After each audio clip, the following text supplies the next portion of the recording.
नमस्कार माझा या ज्ञान मंदिरा, सत्यम शिवम सुंदरा. नमस्ते मुलांनो. आपण जो शब्दकोश हा पाठ पाहत होतो, स्थूल वाचनाचा पाठ पाहत होतो, तो आपण आज घेणार आहोत उर्वरित पाठ. पण तत्पूर्वी तुमच्या ज्या काही शंका होत्या त्यांचं समाधान करते, डाउट्स क्लिअर करते तुमचे. उद्या तुम्ही सबमिशनसाठी येणार आहात, तर त्याच्यासाठी तुम्हाला जे काही कॉम्पो दिलेला आहे, ऍक्टिव्हिटी प्रोजेक्ट दिलेला आहे, तर त्याचा एका मुलाचा एक बंच असं तयार करून उद्या 10 ते 11 2 फेबला 10 AM टू 11 AM मध्ये तुम्ही सबमिट करायचं आहे. यायचंय कोणी? फक्त एका पालकांनीच यायचं आहे. कोणत्याही एका पालकानंच येऊन आपल्या स्टुडंटचं, विद्यार्थ्याचा जे काही तुम्हाला रायटिंग स्किल दिलेले, ऍक्टिव्हिटीज स्किल दिलेले, प्रोजेक्ट दिलेला आहे, ते सगळं सबमिट करण्यासाठी कोणीतरी एका पालकांनीच यायचं आहे. 10 ते 11 या वेळेत शाळेत यायचं आहे आणि सबमिशन करून जायचं आहे. आता काही जण म्हटले की मी सांगते 10 नाही 2 ते 5 या वेळेत दिलं तर चालेल का? तर तसं चालणार नाही. सबमिशन उद्या आहे, तेव्हा सगळ्यांनी सबमिशन उद्याच करायचं आहे. पण मी म्हटलं होतं की ज्यांचं जेन्युइन रिझन असेल, अगदी तसंच काही कारण असेल, तर त्यांच्यासाठी मी लास्ट डेट दिलेली आहे 5 फेब. मग त्यांनीच फक्त 5 फेबला 10 AM टू 11 AM मध्ये आणून द्यायचं आहे. बाकी सगळ्यांचं सबमिशन उद्याच झालं पाहिजे 10 ते 11 या वेळेत शाळेमध्ये आणून करायचं आहे. कोणतेही एक पालक यायचं आहे. त्यानंतर मुलांनो, तुमची जी तोंडी परीक्षा होणार आहे, तर त्या तोंडी परीक्षेसाठी 8th स्टँडर्डला मराठीचा विषय आहे माझे आवडते अभयारण्य. विषय आहे माझे आवडते अभयारण्य. हा विषय आहे. जेव्हा केव्हा तुमची शाळा सुरू होईल, तेव्हा शाळेत आल्यानंतर लगेचच तुमची तोंडी परीक्षा घेतली जाणार आहे. तेव्हा जेव्हा केव्हा शाळा सुरू होईल, तेव्हा आल्या आल्या तुम्ही हा विषय तयार करूनच यायचा आहे. विषय काय दिलेला आहे? माझे आवडते अभयारण्य. कुठलंही एकच अभयारण्य घ्यायचं आहे आणि 1च मिनिट त्याच्यावरती बोलायचं आहे. 1 मिनिटापेक्षा जास्त भाषण चालणार नाही. यावेळेस तोंडी परीक्षेसाठी, ओरलसाठी काय आहे? स्पीच आणि कॉन्व्हर्सेशन, भाषण आणि संभाषण. संभाषणासाठी मग तुम्ही जो काही विषय निवडलेला आहे आत्ताचा, माझे आवडते अभयारण्य, भाषणासाठी, तर त्याच्यावरतीच मी तुम्हाला काही प्रश्न विचारेन. साधारणपणे 2-3 प्रश्न विचारेन मी त्याच्यावरती. त्याची उत्तरं तुम्ही मला मराठी भाषेमधून द्यायची आहेत आणि मग त्याच्यातून तुम्हाला मी संभाषणाचे म्हणजे कॉन्व्हर्सेशनचे मार्क देईन.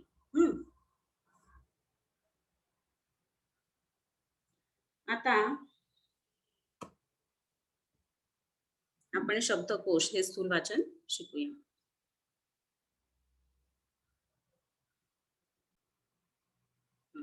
पहा, शब्दकोश म्हणजे काय, त्याची उद्दिष्टे, तो कसा पाहावा हे आपण समजून घेऊया. मग आता नक्की शब्दकोश म्हणजे काय? इथे तुम्हाला मुलगी दिसते आहे पहा, छानपैकी ती खाली सतरंजी अंथरून त्याच्यावरती शब्दकोश हातात तिनं घेतलेला आहे आणि छान ती शब्दांचा अभ्यास करते आहे. शब्दकोशामध्ये ती शब्द शोधते आहे, हो की नाही? मग हा शब्दकोश म्हणजे नेमकं काय? त्याची काय उद्दिष्ट आहेत? कुठल्या हेतून हा शब्दकोश तयार करण्यात आलेला आहे? तर आणि तो कसा पाहायचा, हे सगळं आपण आता इथे शिकणार आहोत. हा, मुलांनो, ज्या एका अक्षराने किंवा अक्षर समूहाने एखादी वस्तू, विचार, कल्पना, भाव, गुण किंवा क्रिया इत्यादींचा अर्थ व्यक्त केला जातो, त्या अक्षरास किंवा अक्षर समूहास शब्द असे म्हणतात. आलं का लक्षात? शब्द कशाला म्हटलेला आहे? की एका अक्षराने किंवा अक्षर समूहाने, अनेक अक्षरांचा जो एक समूह तयार झालेला आहे, असा अक्षर समूहाने एखादी वस्तू म्हणा किंवा विचार म्हणा, कल्पना म्हणा, भाव म्हणा, गुण म्हणा किंवा एखादी क्रिया म्हणा, तर इत्यादींचा अर्थ व्यक्त केला जातो, सांगितला जातो, निदर्शनास आणून दिला जातो, त्या अक्षरास किंवा अक्षर समूहास शब्द असे म्हणतात, वर्ड. कोश म्हणजे संग्रह. शब्दकोश आपण शिकतोय की नाही? मग शब्द म्हणजे काय ते आपण आता पाहिलं. आता कोश म्हणजे काय ते पहा. कोश म्हणजे संग्रह. तर शब्दकोश म्हणजे शब्द संग्रह. कोश म्हणजे काय? संग्रह. एकत्रित आणणं ते शब्द किंवा एकत्रित त्याचा साठा करून ठेवणं. हा, म्हणून कोश म्हणजे संग्रह. मग शब्दकोश म्हणजे शब्दसंग्रह होय. हा झाला शब्दकोश शब्दाचा वाच्यार्थ. पण विकसित भाषांत शब्दसंग्रह आणि शब्दकोश यांच्या स्वरूपात थोडा फरक असतो. पहा, वाच्यार्थ हा सांगितलेला आहे त्यांनी. मी तुम्हाला बऱ्याचदा सांगत असते मुलांनो, की मराठी भाषा शिकत असताना त्याचा नुसता वरवरचा जो अर्थ तुम्ही लक्षात घेता तो झाला वाच्यार्थ, वाचून समजलेला अर्थ. त्याला म्हणायचं वाच्यार्थ. पण त्याच्यामध्ये काही मतितार्थ असतो. आणखी त्याच्यामध्ये काही गर्भित अर्थ असतो, लपलेला अर्थ असतो, जो आपल्याला जाणून घ्यायचा असतो. म्हणून इथं म्हटलेलं आहे शब्दसंग्रह हा शब्दकोशाचा काय झाला? वाच्यार्थ झाला. म्हणजे वाचता क्षणी तुम्हाला समजलेला अर्थ झाला. पण विकसित भाषांत शब्दसंग्रह आणि शब्दकोश यांच्या स्वरूपात थोडा फरक असतो. यांच्या स्वरूपामध्ये थोडासा फरक आहे. कसा पहा, एखाद्या भाषेच्या विशिष्ट क्षेत्रातील मर्यादित शब्दांच्या संग्रहाला शब्दसंग्रह, ग्लॉसरी असे म्हणतात. हा, तर त्या भाषेतील बहुतेक सर्व शब्दांचा संग्रह विशिष्ट रचना पद्धतीचा अवलंब करून दिला असल्यास त्याला शब्दकोश म्हणजे डिक्शनरी असे म्हणतात. हा, ग्लोसरी जी असते त्याच्यामध्ये काय केलेलं असतं? फक्त शब्दांचा संग्रह असतो, साठा असतो. पण शब्दकोश जर आपण म्हटलं तर त्या भाषेतील बहुतेक सर्व शब्दांचा हा संग्रह विशिष्ट रचना पद्धतीचा अवलंब करून, एक स्ट्रक्चर असतं, त्याची एक बांधणी असते, विशिष्ट अशी रचना असते, त्या पद्धतीने त्याला ते शब्द जे आहेत ते त्या शब्दकोशामध्ये मांडलेले असतात. म्हणून मग शब्दकोश म्हणजे डिक्शनरी असे त्याला म्हणतात. कोशात समाविष्ट असलेल्या शब्दांची रचना पद्धतशीरपणे केलेली असते. संग्रहित केलेल्या शब्दांचा क्रम कोणत्या पद्धतीने लावला आहे ते कळले तर कोणताही शब्द कोठे सहजतेने सापडेल हे नक्की कळते. तसं पाहायला गेलं तर मुलांना, तुम्ही जर शब्दकोश प्रथमच हातात घेतला तर तुम्हाला वाटेल बापरे हे काय कंटाळवाणं काम आहे, किती शब्द याच्यामध्ये, आणि कसं कळणार आहे की आपल्याला जो शब्द हवाय तो कसं शोधायचा याच्यामध्ये, असं वाटेल. पण जेव्हा तुम्ही तो शब्दकोश कसा हाताळायचा, कसा पाहायचा, तो शब्द कसा शोधायचा, नेमकं त्यात काय दिलेलं असतं याच्याविषयी आता जर तुम्ही माहिती घेतलीत आणि मग तो शब्दकोश घेतला तर नक्कीच तुम्हाला आवड निर्माण होईल त्याच्यामध्ये शब्द पाहण्याची.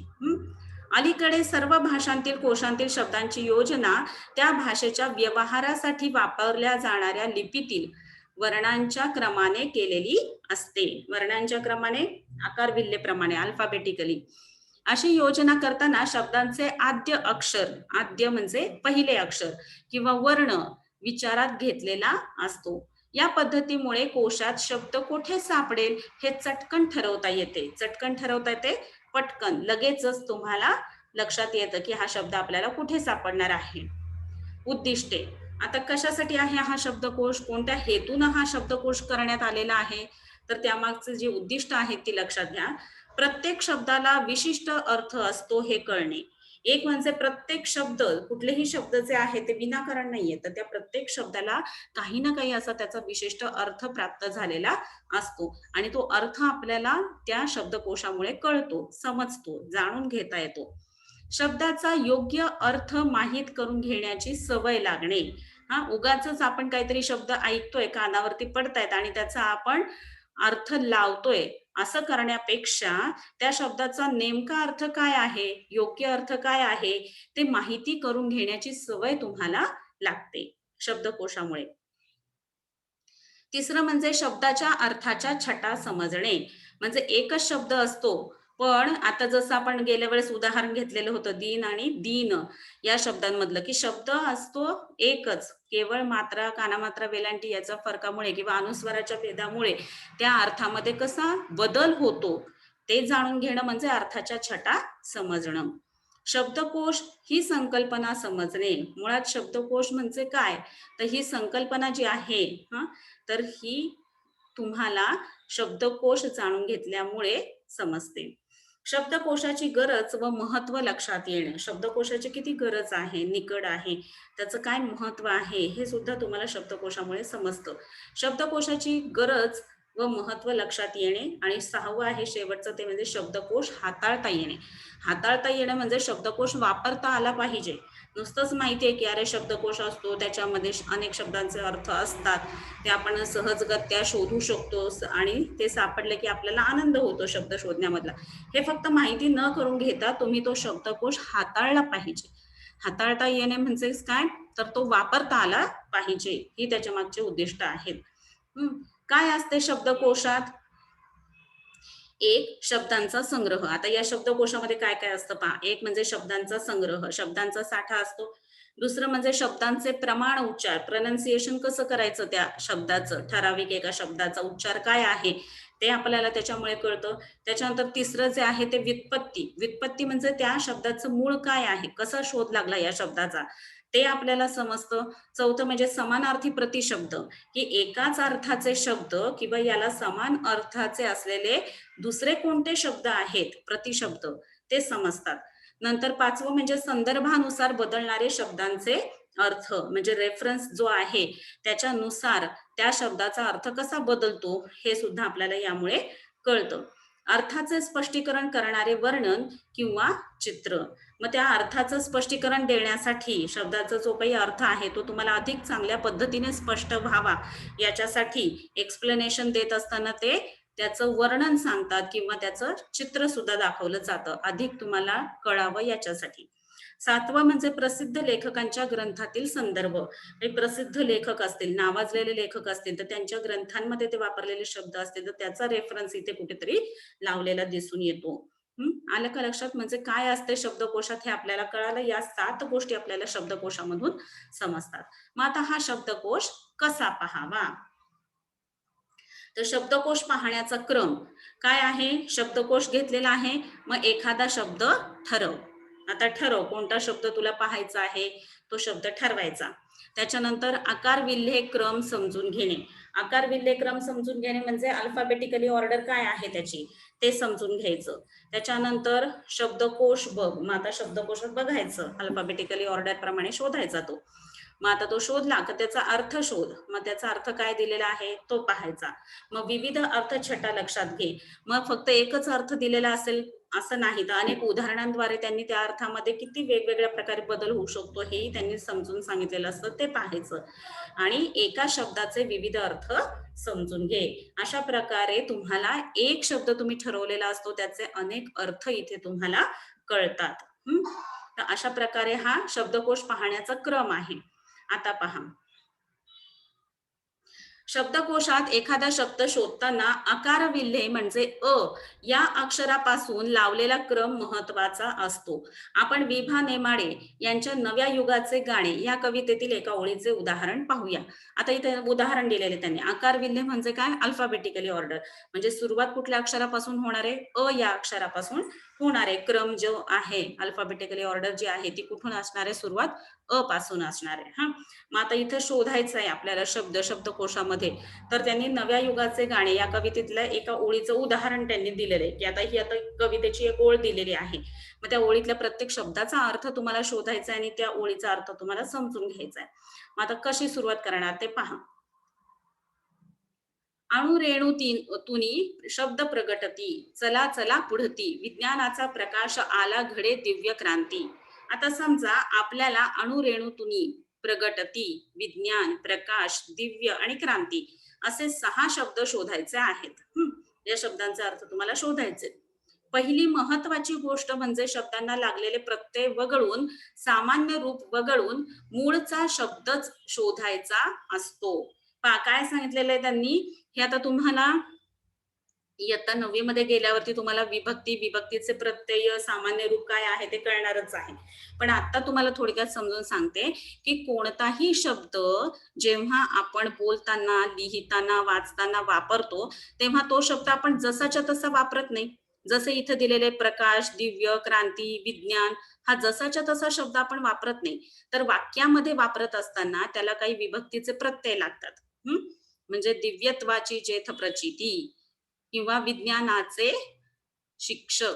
मग विज्ञानाचे चे हा काय लागला त्याला? प्रत्यय लागला. तर अशा प्रकारे कुठलाही शब्द मूळ रूपात न येता जेव्हा वाक्यामध्ये तो वापरला जातो तेव्हा त्याला प्रत्यय लागत असतात.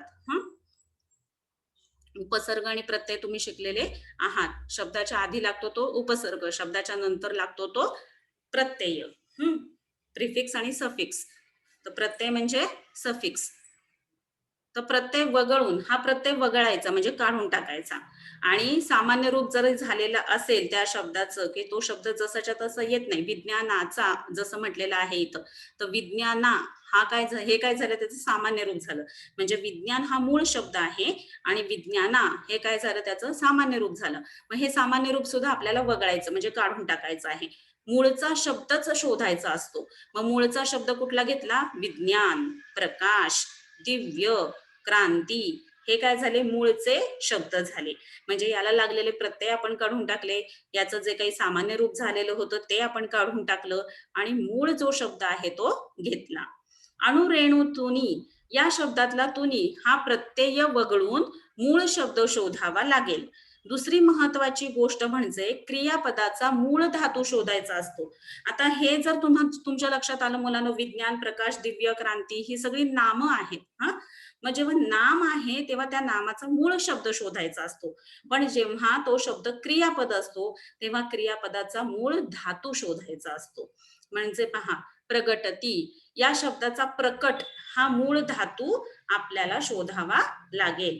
प्रगटती हे काय झालं? वाक्यात आलेलं त्याचं रूप आहे, सामान्य रूप झालेलं आहे. मग या शब्दाचा मूळ धातू कुठला आहे? मूळ धातू केव्हा म्हणायचं? जेव्हा ते क्रियापद असेल तेव्हा. क्रियापदाचा मूळ धातू काय आहे? प्रकट. मग अणुरेणू, प्रकट, विज्ञान, प्रकाश, दिव्य, क्रांती या 6 शब्दांचा आपण क्रम लावू.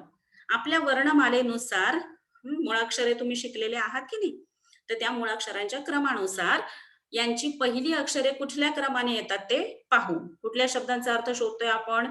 अणुरेणू, प्रकट, विज्ञान, प्रकाश, दिव्य आणि क्रांती हे एकूण 6 शब्द आहेत, त्याचे अर्थ आपल्याला शोधायचे. तर आपण आधी काय केलं, तर त्याला लागलेले प्रत्यय असतील, त्याचं जे काही सामान्य रूप असेल ते काढून टाकलं, मूळ शब्द, मूळ धातू शोधले आणि हे 6 शब्द काढले. आता या 6 शब्दांचा आपल्याला काय करायचंय? वर्णमालेनुसार क्रम लावायचा आहे, आकार विल्लेनुसार क्रम लावायचा आहे, अल्फाबेटिकली ऑर्डर मध्ये ते लावायचे आहे. आता अर्थातच स्वरापासून सुरुवात होणाऱ्या शब्दांचा क्रम आधी लागेल. हे तुम्हाला माहितीये, मुळाक्षरे जेव्हा तुम्ही शिकलेले आहात तेव्हा स्वर आधी येतात, त्याच्यानंतर व्यंजन येतात. म्हणून अर्थातच सुरुवात कुठून होणार आहे? स्वरांपासून, वावल्स पासून. म्हणजे इथे अणुरेणू हा शब्द आधी येईल, बरोबर की नाही? अ आधी आला पाहिजे, त्याचा पहिला क्रमांक. यानंतर उरलेल्या 5 पैकी कुठलं अक्षर आधी येईल? यात साहजिकच स्वरांनंतर येणारे पहिले व्यंजन क. म्हणजे दुसऱ्या क्रमांकाला येईल क्रांती. नंतर क्रम येईल दिव्य मधील द चा. मग येतील प्रकट आणि प्रकाश हे शब्द. सर्वांत शेवटी येईल विज्ञान. आता प्रकट आणि प्रकाश यात प्र नंतर कुठली अक्षरे येतात? आता जर तुम्ही म्हणायला गेले की अल्फाबेटिकली ऑर्डर लावायचे आहे, वर्णमाले क्रमानुसार ते लावायचे किंवा आकार विल्लेनुसार लावायचं आहे, तर मग काय होईल? प्रकट आणि प्रकाश, मग दोन्ही मध्ये प्र आहेच आहे की, मग आधी कुठला आणि नंतर कुठला? तर क आणि का. आता तुम्हीच सांगा, क आणि का यापैकी कोणाचा क्रम आधी लागेल? अर्थात क चा. म्हणून प्रकट आधी येईल आणि प्रकाश नंतर. 12 खडी पण 14 खडी पण तुम्ही शिकलेले आहात की नाही? मग आधी क येतो आणि मग का येतो, आधी अ मग आ. तसं आधी क मग का, म्हणून प्रकट आधी येईल, प्रकाश नंतर येईल. मग आता आपला क्रम तयार झाला. पहा कसा? अणुरेणू, क्रांती, दिव्य, प्रकट, प्रकाश, विज्ञान. आहे ना सोपे? आहे की नाही? यात क्रांती, प्रकट, प्रकाश यांमध्ये पहिले अक्षर जोडाक्षर आहे, हो की नाही? प्र आहे, क्र आहे, तर हे जोडाक्षर आहे, जोडलेले अक्षर आहे. ते कसे शोधायचे? तर अ पासून औ पर्यंतचे शब्द संपले की जोडाक्षरे सुरू होतात. म्हणजे क पासून क पर्यंतचे शब्द संपले की जोडाक्षरे सुरू होतील. त्यात क अधिक र बरोबर क्र शोधायचा, मग क्रा शोधायचा, त्यावर अनुस्वार असलेले शब्द शोधायचे. तेव्हा आपल्याला क्रांती सापडेल, क्रांती हा शब्द सापडेल. आता तुम्ही स्वतः शब्दकोशात शब्द पाहायचा सराव करा म्हणजे प्रॅक्टिस करा. टीप क्ष, ज्ञ यांचा क्रम अकार विल्हे लावताना ळ या शेवटच्या व्यंजनानंतर येतो. हे तुम्हाला माहिती असेल. ळ, क्ष, ज्ञ. शब्दकोश पाहण्याची, हाताळण्याची सवय लागली की शब्दाचे अर्थ व मोल तुम्हाला कळेल. अर्थ व मोल कळेल म्हणजे त्याच्यामध्ये काय मिनिंग आहे दडलेलं ते कळेल, आणि शिवाय त्याचे मोल म्हणजे महत्व किती आहे, किती किंमत आहे ह्या शब्दांना हे तुम्हाला समजेल. योग्य जागी योग्य अर्थाचा शब्द तुम्ही वापरू शकाल. समर्पक शब्द मांडणीच्या प्रवासात शब्दकोश हे अत्यंत महत्वाचे साधन आहे. समर्पक शब्द मांडणी म्हणजे योग्य अशी, नेमकी अशी जर शब्दांची मांडणी तुम्हाला करायची असेल तर या प्रवासामध्ये तुम्हाला शब्दकोश हे अत्यंत महत्वाचं साधन आहे. या साधनाचे महत्व जाणा. तुम्ही आता उच्च प्राथमिक गटात आहात, हो की नाही? भाषिक समृद्धीच्या वाटचालीत शब्दकोशाचे महत्व जाणावे यासाठी या पाठाचा अभ्यास करणे योग्य ठरेल. भाषिक समृद्धी ज्यांना वाढवायची आहे या वाटचालीत तर आपण आहोतच, हो की नाही? ही वाटचाल आपली सुरू आहे की नाही? प्रवास सुरू आहे की नाही? कुठला? भाषिक समृद्धीचा, हो की नाही? दिवसेंदिवस आपल्या भाषेमध्ये भरच पडत असते की नाही अनेक शब्दांची. अनेक शब्द आपण शिकत असतो नव्याने रोजच. तेव्हा ही प्रगती आपल्याला जर साधायची असेल तर त्याच्यासाठी शब्दकोश अभ्यासणं फार गरजेचं आहे. आणि म्हणून आपण या स्थूल वाचनामध्ये शब्दकोश म्हणजे नेमकं काय, तो कसा पाहायचा, त्याची उद्दिष्टे काय आहे, त्याची रचना कशी आहे, या सगळ्या गोष्टींचा विचार केलेला आहे. आता पहा स्वाध्यायामध्ये काय दिलेलं आहे. नम्रता, अंबर, आलोक, वरद, वनिता, समीर, शर्वरी, शेखर, समीरा, मानसी, माधवी हे शब्द अकार विल्हेप्रमाणे लावा. तर हे तुम्ही वहीमध्ये स्वाध्याय सोडवायचा आहे. गेल्या व्हिडिओमध्ये मी तुम्हाला याचं शब्दांचे अर्थ वगैरे जे लेखन दिलेलं आहे ते करा, त्याच्यानंतर हा स्वाध्याय सोडवा. दुसरा प्रश्न, तुम्हाला पाठातील एखाद्या शब्दाचा अर्थ शोधायचा असेल तर यापुढे तुम्ही तो कसा शोधाल, उदाहरण सांगा. एक उदाहरण घ्यायचं आणि तो शब्दकोशातून कसं शोधणार ते सांगायचं. तिसरं म्हणजे लिहायचं बरं का हे क्लासवर्क मध्ये. शब्दकोशाचा तुम्हाला कळलेला उपयोग तुमच्या शब्दांत सांगा. मग आता शब्दकोश आपण शिकलेलो आहोत, हो की नाही? या पाठामध्ये मग तुम्हाला त्याचा उपयोग काय समजला ते तुम्ही तुमच्या शब्दामध्ये लिहायचं आहे. नंतर चौथं, शब्दकोशासंबंधी खालील मुद्द्यांना धरून परिच्छेद तयार करा. मग शब्दकोशाचा उपयोग आणि शब्दकोश पाहण्याची उद्दिष्टे हे दोन्हीही तुम्ही आपण टिपा लिहितो त्याप्रमाणे हा मुद्दा लिहायचा, याची माहिती लिहायची, त्याच्यानंतर हा मुद्दा लिहायचा आणि याची माहिती लिहायची आहे. परिच्छेद म्हणजे पॅराग्राफ लिहायचा आहे. तर हा सगळं स्वाध्याय तुम्ही क्लासवर्क मध्ये वर्गपाठाच्या वहीमध्ये स्वच्छ सुंदर अक्षरामध्ये करून ठेवायचा आहे. ठीक आहे, धन्यवाद.